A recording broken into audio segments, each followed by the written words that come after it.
एक अत्यंत दुर्दैवी घटना समोर आली आहे।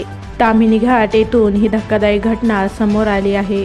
आनंद साजरा करायला जात असताना एक अत्यंत दुर्दैवी घटना घडली। सुरभी रवींद्र मोरे वय 22 वर्ष व कांचन मारुती पाटील असं दोन्ही मैत्रिणींचं नाव होतं। त्या दोघीही मंदाने येथील रहिवासी होत्या। काही दिवसांपूर्वीच त्या पुण्यातील एका कंपनीमध्ये रुजू झाल्या होत्या। पुणे येथील सोलापूर रस्त्यावरील लोणी काळभोर येथील एका प्रायव्हेट लिमिटेड कंपनीमध्ये दोघींनीही सोबतच मुलाखत दिली होती।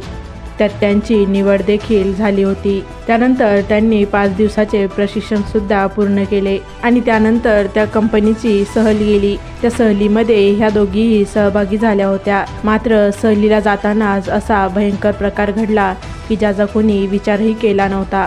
सहलीच्या स्थळापर्यंत पोहोचण्याआधीच अवघ्या 3 तासाच्या प्रवासानंतर ताम्हिणी घाटात त्यांच्या बसचा अपघात झाला। हा भीषण अपघात सकाळी 7च्या सुमारास घडला। यामध्ये या दोघी तरुणींचा जागेवरच मृत्यू झाला तर 57 जण गंभीर जखमी झाले आहेत।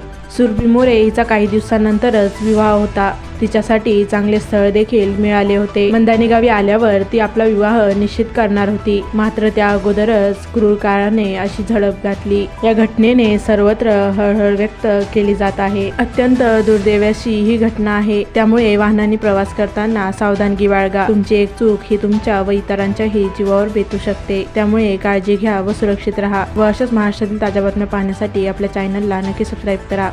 बातम्या गोळा करायला खूप मेहनत लागते, त्यामुळे चॅनलला नक्की सबस्क्राईब करा व बातमीला लाईक आणि शेअर करायला विसरू नका।